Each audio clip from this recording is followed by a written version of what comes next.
বন্ধুরা, কি অবস্থা সবার, কেমন আছেন? তো আজকে আমি আপনাদেরকে জাপানের কিছু মার্কেটে নিয়ে যাব এবং সেই সাথে সেই মার্কেটের পাশে একটা জাপানের টোকিওতে অবস্থিত অনেক বড় একটা পার্ক, যে পার্কটার নাম হচ্ছে উয়েনো পার্ক, সেই পার্কে নিয়ে যাব এবং সেখানে ঘুরে দেখাবো অনেক কিছু। এবং সেই সাথে জাপানের অন্যতম একটা সুপার মার্কেট, যেটাকে ডঙ্কি বলে থাকে, সেখান থেকে কিছু প্রোডাক্ট কিনবো। তো সব কিছু মিলে ভিডিওটি দেখতে থাকুন শেষ পর্যন্ত। তো চলুন ভিডিওটি শুরু করি। তো আজকে আমি আপনাদেরকে যে মাছের বাজারটার সাথে পরিচয় করিয়ে দিব সেটা হলো জাপানের টোকিওতে অবস্থিত উয়েনো স্টেশন। উয়েনো স্টেশনের ঠিক 2 স্টেশন পরে হচ্ছে টোকিও স্টেশন। তো উয়েনো স্টেশন থেকে আপনি যদি হেঁটে যান তাহলে 2 মিনিটের মতো লাগবে। আর এখানে আপনি যে সামুদ্রিক মাছগুলো পাবেন সেগুলো হচ্ছে খুবই সস্তা। আর এখানে প্রায় আমাদের দেশে যে মাছগুলো পাওয়া যায়, সামুদ্রিক মাছগুলো, সেগুলো এখানে পাওয়া যায়। তো দেখা যাচ্ছে যে 8টা কিংবা 5টায় হচ্ছে মাত্র 1000 ইয়েন। আর ওজনে যদি আপনি হিসাব করতে যান তাহলে প্রায় 5 কেজি 6 কেজি এরকম। তো অনেক সস্তায় পাওয়া যায়। এর সাথে এই সবটাতে আজকে আমি এবং আমার বন্ধু মজনু দুজন মিলে গিয়েছিলাম।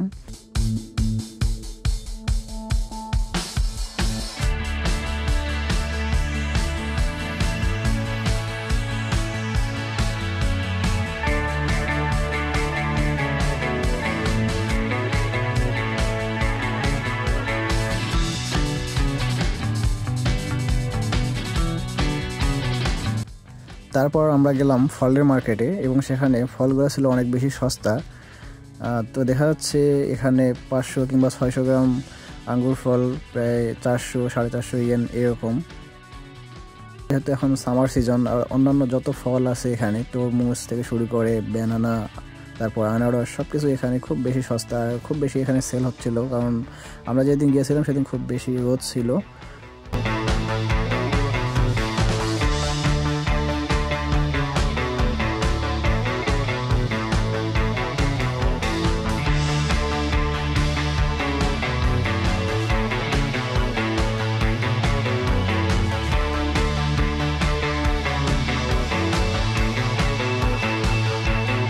পার্ক এটা হচ্ছে টোকিওর সবথেকে একটা বিখ্যাত একটা পার্ক। আমি এর আগে সাকুরা সিজনের আগে আসছিলাম, কিন্তু সে সময় ভিডিওটা আমি আপলোড করতে পারিনি।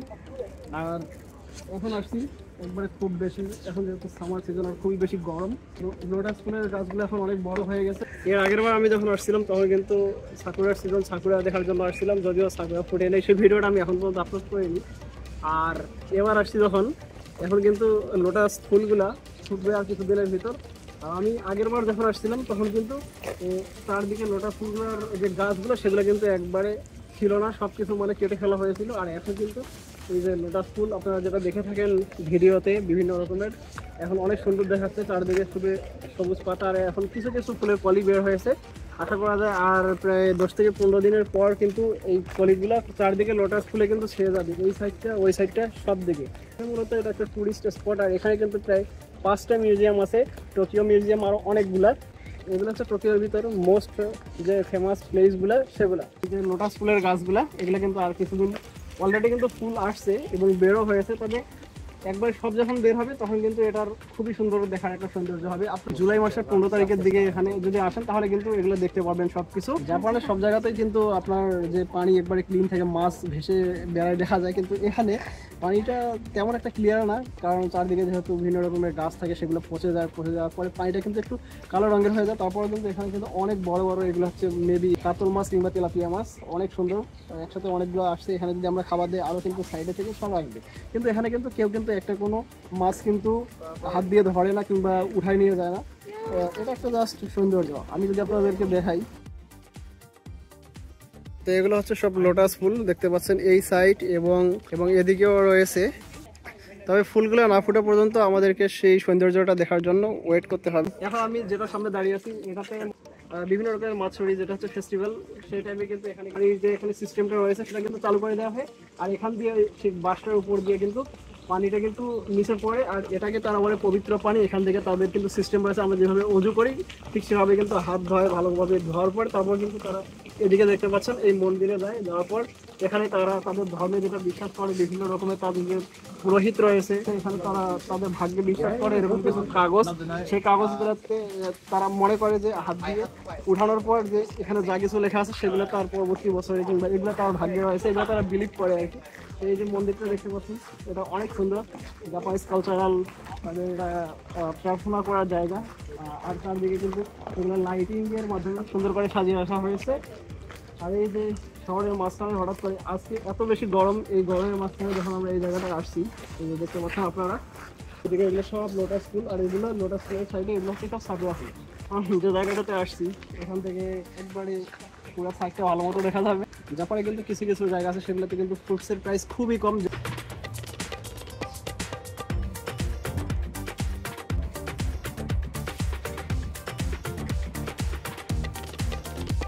তো এতক্ষণ থেকে ক্যামেরাম্যান যে ছিল আমার ভিডিও করতেছিলাম, দেখতে পাচ্ছেন এই যে আমার মজনু ভাই খুবই ক্লান্ত। মজনু ভাই কি অবস্থা? আলহামদুলিল্লাহ ভালো আছেন? আলহামদুলিল্লাহ। তো এখানে তরমুজ, এটা ছিল একটা 200 ইয়েন করে, আর কিছু কিনছিলাম আমরা আঙ্গুর ফল। এই যে দেখতে পাচ্ছেন এই আঙ্গুর ফলটা অনলি 600 ইয়েন। মজনু ভাই 1 কেজি তো হবে না কখনো। আর এটার স্বাদটা কিরকম হবে জানি না, বাট যেহেতু গরমের সিজন, খুব বেশি তাপ বাইরে, আশা করছি অনেক বেশি ভালো হবে। সত্যি এটা অনেক বেশি সুস্বাদু আর খুব বেশি মিষ্টি। মজনু ভাই এই আঙ্গুর ফলগুলো কিরকম স্বাদ? প্রতিষ্ঠি মাশাআল্লাহ, খেতে পারলে ভালো হতো, না দেখাইতো। আসলে আমাদের দেশের তুলনায় যদি আমরা চিন্তা করি, এখানে কিন্তু ফলমূলের দাম কিন্তু অনেক কম, তাই না? কম না, অনেক জায়গা পেতে কম বেশি আছে। কারণ এখানে যদি ইনকামের সাথে আপনি যদি এটা তুলনা করেন সেই অনুযায়ী, তো তাদের ইনকাম আছে, খায়। আমরা তো খাওয়ার আগে অনেকবার চিন্তা করি, আবার অনেক সময় চিন্তা করি যে না এত টাকা আমি করে খাই আলু।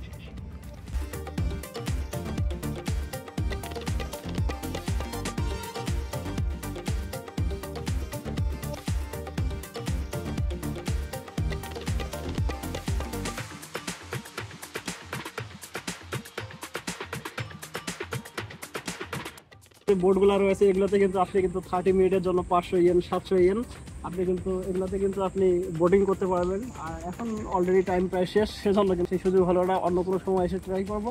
এইদিকে একটা বিল্ডিং, এখানে একটা, ওইখানে একটা, এগুলোকে বলে টাওয়ার ম্যানশন। আর এখানে মানে যাদের একবারে স্যালারি এক্সপেন্সিভ অনেক বেশি, মান্থলি প্রায় 5 লাখ ইয়েনের মতো, তারা কিন্তু এসব বাসাতে কিন্তু অ্যাপ্লাই করার মতো যোগ্যতা রাখে আর কি। তাদের এগুলোতে খুবই বেশি এক্সপেন্সিভ, টাওয়ার ম্যানশন বলে। এই যে দেখতে পাচ্ছেন আমার দুই সাইডে এগুলো সব হচ্ছে সাকুরা ফুলের গাছ। আর সাকুরা ফুলের সময় যেহেতু এখন না, সেজন্য আপনারা কিন্তু সাকুরা ফুল দেখতে পাচ্ছেন না। আর এই ফুলের গাছ কিরকম হয় সেগুলো কিন্তু আপনারা মুহূর্তে দেখতে পাচ্ছেন। এখানে লেখা আছে পাচিরি কিনছি, এখানে কিন্তু প্রবেশ নিষেধ। এই যে পুরো বাউন্ডারি দেওয়া আছে। অনেকে কিন্তু শখের বসে একটু সামনের দিকে গিয়ে সেগুলো ফুলগুলো কিন্তু ধরতে চায়, কিংবা মানে সেগুলো ছুঁয়ে দেখতে চায়। আর এবারে যে একটা ফুল হয়তো ছিঁড়ে তার সাথে থাকা তার মনের মানুষকে গিফট করবে, কিংবা সেজন্য আর কি এটা কিন্তু দেওয়া হয়েছে। ওদিকে কিন্তু যাওয়ার নিষেধ। আর জাপানে আসলে এরকম কিছু হয় না, যদিও আমি একটা কথার কথা বললাম, জাপানে বিশেষ করে ফুল এগুলো কিন্তু কখনো ছেঁড়া হয় না। এগুলো কিন্তু গাছের সৌন্দর্য, এটা কিন্তু জাপানের একটা কিন্তু অনেক বড় কিন্তু রুলস, আপনি কিন্তু এটা ব্রেক করতে পারবেন না। তো ওই সাইডটার তুলনায় এই সাইডে কিন্তু অনেক বেশি কিন্তু ফুল আমি দেখতে পাচ্ছি। আর ওইদিকে একটা দুইটা দেখতে পাচ্ছি, অনেকগুলো চোখে পড়তেছে অডিটোরিয়াম, যে অডিটোরিয়ামে এখন কিন্তু তাদের যে কালচারাল যে ইভেন্ট একটা চলতেছে, যেটা অবশ্য আমরা দেখতে পারবো, এখান থেকেও কিছুটা দেখা যাচ্ছে।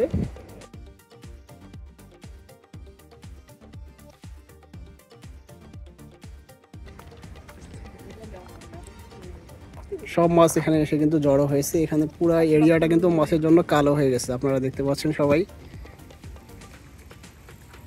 মানে আরেকটা জিনিস খুব বেশি আমাকে মুগ্ধ করে, সেটা হলো যে কোনো জায়গায় পার্ক যেখানে থাকবে সেখানে অবশ্যই তারা কিন্তু সেখানে একজন পার্কে গেলে তার যাতে কোনো কিছু নিয়ে সমস্যা না হয়, মানে বিভ্রান্তির ভিতর পড়তে না হয়। যেমন দেখতে পাচ্ছেন এটা একটা কিন্তু ওয়াশরুম, আর এদিকে কিন্তু মানে যত পার্ক আছে সবগুলোতে কিন্তু আশেপাশে একটু পর কিন্তু ওয়াশরুম থেকে, যাতে মানুষের কোনো প্রবলেম না হয়। আমাদের দেশের জবা ফুলের মতো দেখতে।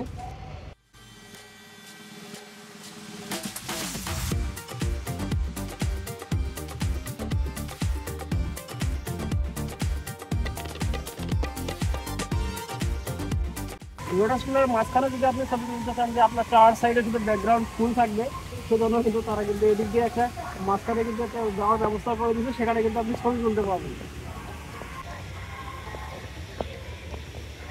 কিন্তু ফুলগুলো চারদিকে ফুটবে, তখন কিন্তু আপনারা কিন্তু এই জায়গাগুলো থেকে ছবি যখন তুলবেন তখন কিন্তু আপনারা কিন্তু অনেক সুন্দর কিন্তু ছবিটা আসবে। সেজন্য কিন্তু মূলত এই যে যাওয়ার একটা সুন্দর রাস্তা কিন্তু তারা করে দিয়েছে।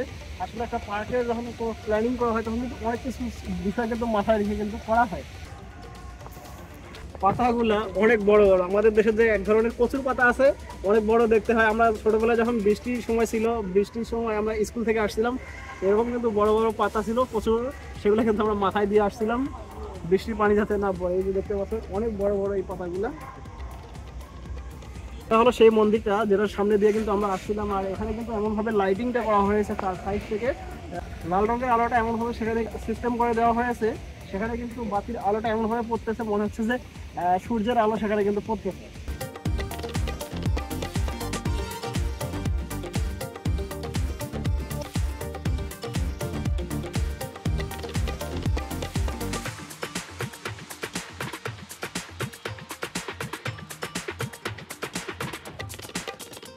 আজকে বাজার কমপ্লিট, এখন যাচ্ছি জাপানের ভিতরে সব থেকে অনেক বড় একটা মার্কেট যেটা কি বলে ডঙ্কি, এবং এখানে কিন্তু আপনি সব কিছু পাবেন খুবই কম রেটে। ডঙ্কিতে আমি এখন গিয়ে এটা রাইস কুকার কেনার জন্য যাচ্ছি, একটা ভালো একটা প্রাইসের ভিতর পাই তাহলে কিন্তু কিনে নিবো। আর আপনারা কিন্তু প্রয়োজনীয় সব কিছু কিন্তু কিনতে পারবেন। এই এটা হলো সেই শপ, এখান থেকে আমরা কিন্তু আজকে একটা রাইস কুকার কিনবো।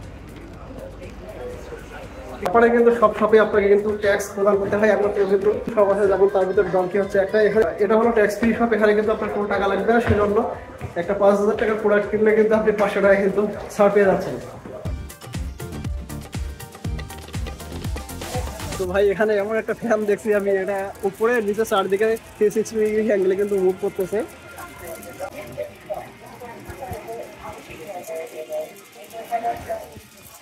এদিক থেকে এইটাও কিন্তু মুভ করতেছে, আবার এইটা উপরের দিকে কিন্তু এখান থেকে উপরের দিকে মুভ করতেছে। তো এখানে না থাকার কারণে ওনাকে বললাম, উনি ওনার গুদাম ঘর থেকে কিন্তু দুইটা নিয়ে আসছে।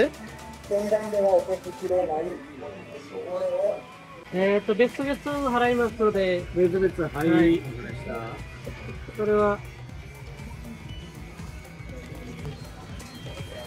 আরিগাতো গোজাইমাসু। হাই আরিগাতো গোজাইমাসু।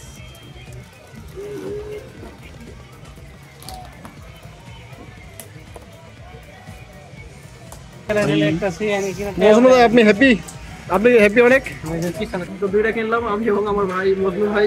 তো বন্ধুরা আজকের ব্লগটা কিরকম এনজয় করছেন অবশ্যই কমেন্টস করে জানাতে ভুলবেন না। আর দেখা হবে নেক্সট ব্লগে, সে পর্যন্ত সবাই সঙ্গে থাকবেন, ভালো থাকবেন, সুস্থ থাকবেন। আল্লাহ হাফেজ।